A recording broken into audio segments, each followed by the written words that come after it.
నమస్తే, నేను లాయర్ మరియు జర్నలిస్ట్ ప్రభాకర్. ఎక్కడైతే మహిళలను కాళికాదేవితో సమానంగా పూజిస్తారో అక్కడే ఒక లేడీ డాక్టర్పై జరిగిన అమానుషమైన అఘాయిత్యం దేశం మొత్తం షాక్కు గురి అయ్యేలా చేసింది.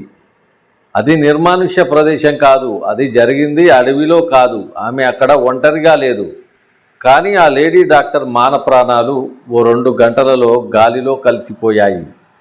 మరణానికి ముందు జరిగిన మారణ హోమంలో ఆమె ప్రతిఘటన ఓడిపోయి మరణం గెలిచింది.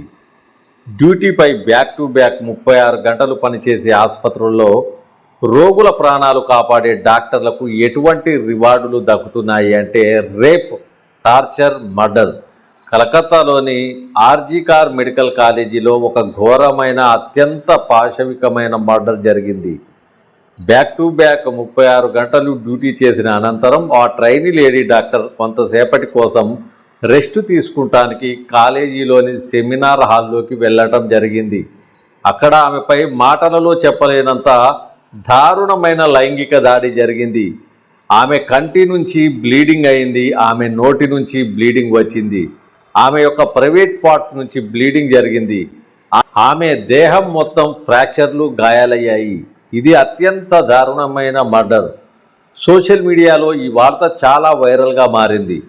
ఇక్కడ అత్యంత వరస్ట్ విషయం ఏమిటంటే, మొదటగా ఆ డాక్టర్ యొక్క ఫ్యామిలీకి ఏమని చెప్పారంటే ఇది మర్డర్ కాదు, సూసైడ్ అని. ఈ కేసును తొందరగా మూసివేయాలనే ఉద్దేశంతోనే ఆ విధంగా చెప్పడం జరిగింది.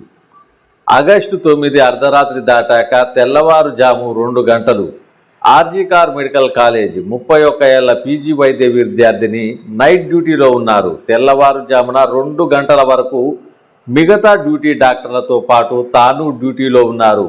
తర్వాత పల్మనాలజీ డిపార్ట్మెంట్ యొక్క సెమినార్ హాల్ వద్దకు విశ్రాంతి కోసం వెళ్లారు. అంతే, ఉదయం చూసే సెమీన్యూడ్ స్థితిలో అత్యాచారానికి గురై శరీరంపై తీవ్రమైన గాయాలతో ప్రైవేట్ పార్ట్స్ నుంచి రక్తం అవుతూ అత్యంత దారుణమైన స్థితిలో హత్యకు గురైన దృశ్యం కనిపించింది. ఆ రోజు తెల్లవారుజాము ఉదయం 3 గంటల నుండి 6 గంటల మధ్య ఏం జరిగింది? గతంలో దేశ రాజధాని ఢిల్లీలో జరిగిన నిర్భయ ఘటన ఎంత దారుణంగా జరిగిందో ఇప్పుడు కోల్కతాలో కూడా అదే పైశాచికత్వం జరిగింది. మరణానికి ముందే ఆమెకు నరకం చూపించేలా చిత్రహింసలు చేసినట్లు పోస్ట్ మార్టం రిపోర్ట్ చెబుతుంది. డాక్టర్ అయ్యి తన చిన్ననాటి ఆశలు నెరవేర్చుకుందామనుకున్న ఆ లేడీ డాక్టర్ ఆశలు సజీవ సమాధి అయ్యాయి. ఏ హాస్పిటల్లో అయితే రోగులకు చికిత్స అందించిందో అక్కడే దారుణమైన స్థితిలో కన్ను మూసింది. ఢిల్లీలో నిర్భయపై ఎంత దారుణంగా గ్యాంగ్ రేప్ జరిగిందో కోల్కతాలోనూ అంతకంటే దారుణాతి దారుణంగా రేప్ చేసి చంపేశారు. 4 పేజీల పోస్ట్ మార్టం రిపోర్టులో విస్తుపోయే పైశాచికమైన లైంగిక దాడిని వెలుగులోకి తెచ్చింది. చూసిన వారంతా అయ్యో పాపం అని అంటున్నారు. విశ్రాంతి తీసుకుంటున్న విద్యార్థినిని దారుణంగా హింసించి అత్యాచారం చేసి చంపిన ఘటన సభ్య సమాజం తలదించుకునేలా చేసింది. ఈ ఘటన హాస్పిటల్స్లోని మెడికోల భద్రతను మరొకసారి ప్రశ్నార్థకం చేసింది. ఘటనా సమయంలో అదే ప్రదేశంలో అనుమానాస్పదంగా తిరుగుతున్న సంజయ్ రాయ్ అనే వ్యక్తిని అరెస్టు చేశారు పోలీసులు. పోస్టు మార్టం నివేదిక ప్రకారం విద్యార్థినిని నిందితుడు బలవంతంగా గోడకేసి కొట్టాడు. కళ్ళద్దాలు పగిలిపోయి అవి కంట్లో కుచ్చుకొని రక్తస్రావం జరిగింది. శరీరం అంతా ఘాట్లు పడ్డాయి. ప్రైవేట్ పార్టులు తీవ్రంగా డ్యామేజ్ అయ్యాయి. లోతైన గాయాలు ఉన్నట్లు రిపోర్టులో తేలింది. గొంతు నిలిమి వేళ్లు విరిచేశాడు. పెదవులు, కాళ్ళు, చేతులపై పెద్ద గాయాలయ్యాయి. కళ్ళతో పాటు నోటి నుంచి రక్తం వచ్చింది. లైంగిక దాడి చేసినప్పుడు గట్టిగా అరవకుండా గొంతును నులిమి వేశాడు. గొంతు నులిమి చంపటం వలన థైరాయిడ్ దగ్గర మృదులాస్థి ఎముక విరిగిపోయింది. ఆమె 2 కాళ్ళు 90 డిగ్రీల దూరం పడి ఉన్నాయి. అంటే 2 కాళ్లను ఎంత బలంగా విరిచాడో ఆ నిందితుడు అర్థం చేసుకోవచ్చు. మృతురాలి ప్రైవేట్ పార్టులో 150 మిల్లీగ్రాముల స్పెర్మ్ ఎక్కువ మోతాదులో గుర్తించినట్లు పోస్ట్ మార్టం చేసిన డాక్టర్లు చెబుతున్నారు. అంటే ఇది ఒకరు చేసిన పని కాకపోవచ్చు అని డాక్టర్లు అనుమానిస్తున్నారు. అంటే 2 లేదా 3 గ్యాంగ్ రేప్కు పాల్పడ్డారన్న కోణంలో సిబిఐ రంగంలోకి దిగి దర్యాప్తు చేస్తుంది. డాక్టర్ అత్యాచారం హత్య కేసులో నిందితుడిని పోలీసులు కొన్ని గంటల వ్యవధిలోనే అరెస్టు చేశారు. ట్రైనీ డాక్టర్పై అత్యాచారం హత్య ఉదయం 3 గంటల నుంచి 6 గంటల మధ్య జరిగిందని సంజయ్ రాయ్ అనే వ్యక్తిని అదుపులోకి తీసుకున్నట్లుగా పోలీసులు తెలిపారు. ఇతను కోల్కతాలో ట్రాఫిక్ పోలీస్ వాలంటీర్గా పనిచేస్తున్నాడు. సంజయ్ రాయ్పై పోలీసులు భారతీయ న్యాయ సంహిత సెక్షన్ 64 సెక్షన్ 103/1 క్రింద కేసులు నమోదు చేశారు. ఇంటికి వెళ్ళాక ఆధారాలను చెరిపేసేందుకు నిందితుడు బట్టలు ఉతికాడని, తర్వాత నిద్రపోయాడని పోలీసుల దర్యాప్తులో తేలింది. కోల్కతాలోని ప్రభుత్వ ఆసుపత్రిలో ట్రైనీ డాక్టర్పై అత్యాచారం మరియు హత్య కేసులో ప్రధాన నిందితుడైన సంజయ్ రాయ్కు మహిళలపై హింసకు పాల్పడిన చరిత్ర ఉందని తెలుస్తుంది. 33 ఏళ్ల ట్రైనీ డాక్టర్పై అత్యాచారం చేసి హత్య చేశాడు. సంఘటన జరిగిన రోజు తెల్లవారుజామున 4 గంటలకు Sanjay Roy RG Kar medical college hospital యొక్క అత్యవసర విభాగంలోకి ప్రవేశించినట్లు సీసీటీవీ ఫుటేజ్లో రికార్డ్ అయింది. అతని మెడలో బ్లూటూత్ పరికరాన్ని ధరించాడు. అయితే 40 నిమిషాల తర్వాత అతను భవనం నుండి బయటకు వెళ్ళినప్పుడు ఇయర్ ఫోన్స్ కనిపించలేదు. ఇన్వెస్టిగేషన్ టీం మృతురాలి మృతదేహానికి సమీపంలో బ్లూటూత్ ఇయర్ ఫోన్స్ పరికరాన్ని కనుగొన్నారు మరియు బ్లూటూత్ పరికరం అప్పటికీ కూడా సంజయ్ రాయ్ సెల్ ఫోన్కు కనెక్ట్ అయి ఉండటం పోలీసులు గుర్తించారు. ఇంతకు ఈ సంజయ్ రాయ్ ఎవరు, అతని ప్రవృత్తి ఏమిటి, వృత్తి ఏమిటి అనేది తెలుసుకుంటే ఆగస్టు 10న అరెస్ట్ అయిన సంజయ్ రాయ్ ప్రస్తుతం 14 రోజుల జ్యుడిషియల్ కస్టడీలో ఉన్నారు. అతను 2019 నుండి కోల్కతా పోలీస్ యొక్క డిజాస్టర్ మేనేజ్మెంట్ గ్రూప్లో సివిల్ వాలంటీర్గా పనిచేస్తున్నాడు. తరువాత అతను పోలీస్ వెల్ఫేర్ విభాగానికి ట్రాన్స్ఫర్ చేయబడ్డాడు. ఆసుపత్రిలోని పోలీస్ అవుట్ పోస్టుకు అక్కడ విధుల కోసం కేటాయించబడ్డాడు. 33 ఏళ్ల ఈ సంజయ్ రాయ్ తరచుగా కోల్కతా పోలీస్ టీషర్ట్ ధరించి తనకు ఉన్న పరిచయాలను ఉపయోగించి అధికారిగా చలామణి అవుతూ ఉండేవాడని కొన్ని సోర్సెస్ వెల్లడిస్తున్నాయి. రోగుల బంధువులకు మంచాలు ఇప్పిస్తానని చెప్పి లంచాలు తీసుకుంటూ వారి నుంచి డబ్బులు వసూలు చేస్తూ ఆసుపత్రిలోనే ఇలాంటి అక్రమ వసూళ్లకు పాల్పడేవాడు ఈ సంజయ్ రాయ్. సంజయ్ రాయ్ యొక్క మొబైల్ ఫోన్లో అనేక అభ్యంతరకర హింసాత్మకమైన అశ్లీల వీడియో క్లిప్లు ఉన్నాయని కోల్కతా పోలీసుల దర్యాప్తులో వెల్లడైంది. అతన్ని పోలీసులు దర్యాప్తు చేస్తున్న సమయంలో తాను చేసిన పనికి ఎటువంటి బాధ, పాశ్చాత్తాపం లేకుండా నేరాన్ని అంగీకరించాడు మరియు స్థానిక మీడియా నివేదికల ప్రకారం మీకు కావాలంటే మీరు నన్ను ఉరి తీయవచ్చు అని పోలీసులకు చెప్పినట్టు సమాచారం. ఇక సంజయ్ రాయ్ ఇంటి వద్ద ఉన్న ఇరుగు పొరుగు వాళ్ళు అతని వ్యక్తిగత జీవితం గురించి మరికొన్ని విషయాలు చెప్పారు. అతను చాలాసార్లు వివాహం చేసుకున్నాడని, అతనికి హింసించే స్వభావం కారణంగా అతని 3 భార్యలు అతన్ని విడిచిపెట్టారని వారు ఆరోపించారు. అతని 4వ భార్య గతేడాది క్యాన్సర్తో మరణించినట్లు సమాచారం. అంటే ఈ సంజయ్ రాయ్ అనే వ్యక్తి మహిళలపై హింసకు పాల్పడే అలవాటు ఉన్న వ్యక్తిగా తెలిసిన వాళ్ళు చెబుతున్నారు. తరచుగా అర్ధరాత్రి పీకల దాకా బాగా తాగి ఉన్న స్థితిలో ఇంటికి తిరిగి వచ్చేవాడని అతని పొరుగువారు చెబుతున్న పరిస్థితి. మహిళా డాక్టర్ మృతదేహం శుక్రవారం ఉదయం సెమినార్ హాల్లో కనిపించింది. అంతకు ముందు రోజు రాత్రి సెమినార్ హాల్లో భోజనం చేసిన తర్వాత ఆమె అక్కడే నిద్రపోయినట్లు పోలీసులు తెలిపారు. బాధితురాలి మెడ ఎముక విరిగిపోయిందని, దానిని బట్టి బాధితురాలిని గొంతు నులిమి చంపారని పోలీసు అధికారులు వెల్లడించారు. అలాగే మృతురాలి గోళ్ల నుంచి సేకరించిన ఆధారాలను పరిశీలించిన ఫోరెన్సిక్ టీం అందులో చర్మం, రక్తం ఆనవాళ్లు ఉన్నట్లుగా నిర్ధారించారు. ఈ ఘటనపై దర్యాప్తు ప్రారంభించిన పోలీసులు 6 గంటల్లోనే నిందితుడిని అరెస్టు చేశారు. ఘటనా స్థలాల్లో సేకరించిన ఆధారాలతో పోలీసులు నిందితుడిని అదుపులోకి తీసుకున్నారు. సెమినార్ హాల్లో విరిగిన బ్లూటూత్ ఇయర్ ఫోన్స్ను గుర్తించారు. అవి అప్పటికి కూడా నిందితుని ఫోన్కి కనెక్ట్ అయ్యే ఉన్నాయి. వీటితో పాటు నిందితుడు తెల్లవారుజామున 4 గంటల సమయంలో ఆ భవనంలో ప్రవేశిస్తున్నట్టు సీసీటీవీ కెమెరాలలో రికార్డ్ అయింది.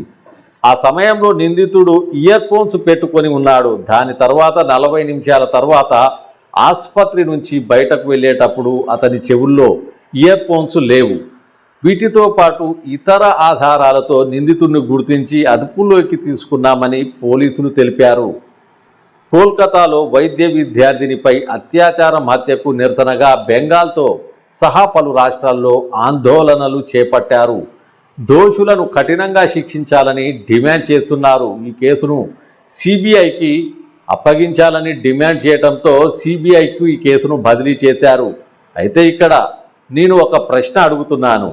అటు ఆసుపత్రి యాజమాన్యం కానీ ఇటు పోలీసులు కానీ ఏమిటి అంటే, ఇలాంటి ఘటనలు జరిగాక హడావిడి చేసి దర్యాప్తులు, ఈ ఆధారాలు ఎవిడెన్సులు సాక్ష్యాలు అనే అధికారులు నిత్యం ఎంతో రద్దీగా ఉండే ఆర్జీకార్ ఆసుపత్రిలో భద్రతా విషయంలో ముందే జాగ్రత్తలు వహిస్తే ఇలాంటి ఘటనలు జరిగేవి కాదు. ఎందుకంటే నిందితుని హిస్టరీ చూస్తే ఇతనికి నేర చరిత్ర ఉన్నదని తెలుస్తుంది. ఆ ఆసుపత్రిలో లేడీ మెడికోలు నైట్ డ్యూటీలు చేసే సమయాలలో ఖచ్చితంగా ఒంటరిగా సంచరించే అవకాశాలు ఉన్నాయని ఈ నిందితుడు సంజయ్ రాయ్ ముందుగానే పసిగట్టి ఉండవచ్చు. అందుకు అవకాశాలు చాలా ఉన్నాయి. ఎందుకంటే నిందితుడు ఆసుపత్రి వద్ద ఉన్న పోలీస్ అవుట్ పోస్ట్ వద్దనే పోలీస్ వాలంటీర్గా డ్యూటీ నిర్వహిస్తూ ఉండేవాడని అతని హిస్టరీ బట్టి తెలుస్తుంది. కాబట్టే ఖచ్చితంగా తరచూ ఆసుపత్రిలో రెక్కీ నిర్వహిస్తూ ఆసుపత్రిలోని మహిళా మెడికోల కదలికలను గమనిస్తూ ఉండవచ్చు. నిందితునికి ఉన్న నేర ప్రవృత్తి కారణంగా ఈ ఘటనకు కొన్ని రోజుల ముందుగానే రెక్కీ నిర్వహించడానికి చాలా అవకాశాలు ఉన్నాయని చెప్పవచ్చు.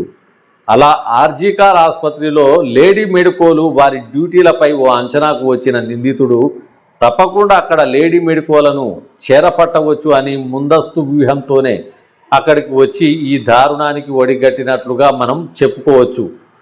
కాబట్టి మొత్తానికి నేను అనేది ఏమిటంటే, ఇది ఖచ్చితంగా ఇలాంటి వారిని పోలీస్ డిపార్ట్మెంట్లోకి వాలంటీర్గా తీసుకున్న కోల్కతా పోలీసుల వైఫల్యం అని చెప్పవచ్చు. అలాగే ఆసుపత్రి భద్రతా వైఫల్యం మరొక కారణంగా చెప్పవచ్చు.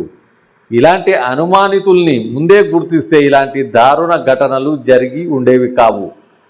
అంత పెద్ద ఆసుపత్రిలో నైట్ సెక్యూరిటీ ఇంటర్నల్గా కూడా గస్తీ కాయవచ్చు. మరి ఎందుకు అలాంటిది జరగలేదు? అయితే ఇక్కడ మనం చెప్పుకోవాల్సిన మరొక విషయం ఏమిటంటే, నిందితునికి కోల్కతా పోలీస్ వాలంటీర్గా ఆసుపత్రిలో అన్ని వార్డుల్లోకి తిరిగే యాక్సెస్ ఉంది. దానిని కూడా ఓ అవకాశంగా ఆ నిందితుడు వాడుకొని ఉండవచ్చు. కనీసం ఎవరైనా ఈ దారుణం జరిగే సమయంలో అటువైపు వెళితే నిందితులకు ఇలాంటి అవకాశం దొరికేది కాదేమో. మరి దీనికి ఆసుపత్రి సెక్యూరిటీ విధులు నిర్వహిస్తున్న భద్రతా సిబ్బంది, సీసీ కెమెరాను పరిశీలించే సిబ్బంది ఇంతమంది కూడా ఉండి ఏం ప్రయోజనం? మరొక విషయం, సైంటిఫిక్ అధ్యయనాల ప్రకారం ఒక సగటు మనిషి యొక్క ఎజెక్యులేటెడ్ స్పెర్మ్ కేవలం 6 నుండి 15 మిల్లీగ్రాములు ఉంటుంది. కానీ డాక్టర్లు పోస్టుమార్టం నివేదికలో మృతురాలి వెజైనా నుంచి 150 మిల్లీగ్రాముల ఫ్లూయిడ్ స్పెర్మ్ బయటకు తీసినట్లుగా గుర్తించారు. దీనిని బట్టి ఇక్కడ ఖచ్చితంగా గ్యాంగ్ రేప్ జరిగిందని నిర్ధారించవచ్చు. ఆ దిశగా దర్యాప్తు ట్రాన్స్పరెన్సీగా చేసే మరికొంతమంది నిందితులు దొరికే అవకాశాలు ఉంది. సీసీ ఫుటేజీలో అనుమానాస్పదంగా కనిపించిన సంజయ్ రాయ్ ఇంటికి వెళ్లి ఆలస్యంగా పడుకున్నాడు. సాక్ష్యాలను ధ్వంసం చేసేందుకు వేసుకున్న బట్టలు ఉతికించాడని, అతని బూట్లు వాటిపై రక్తపు మరకలు కనిపించాయని పోలీసులు గుర్తించారు. ప్రస్తుతానికి అరెస్టు చేసి విచారణ జరుపుతున్నారు. విచారణలో నిందితుడు నేరాన్ని అంగీకరించాడని పోలీసులు చెబుతున్నారు. దారుణాతి దారుణంగా రేప్ చేసి హత్య చేశానన్న బాధ, భయం ఏమాత్రం అతనిలో కనిపించలేదని అంటున్నారు.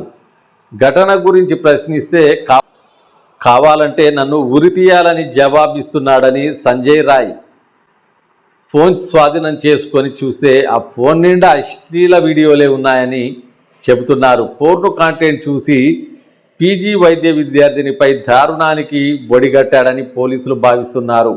ఆగస్టు 9న అర్ధనగ్న స్థితిలో విద్యార్థిని సెమినార్ హాల్లో హత్య చేసిన స్థితిలో కనిపిస్తే విద్యార్థిని పేరెంట్స్కు ఫోన్ చేసి సూసైడ్ చేసుకున్నదని సమాచారం ఇచ్చారు. తమ బిడ్డను చూడాలని వేడుకున్న 3 గంటల తర్వాత చూడనిచ్చారు.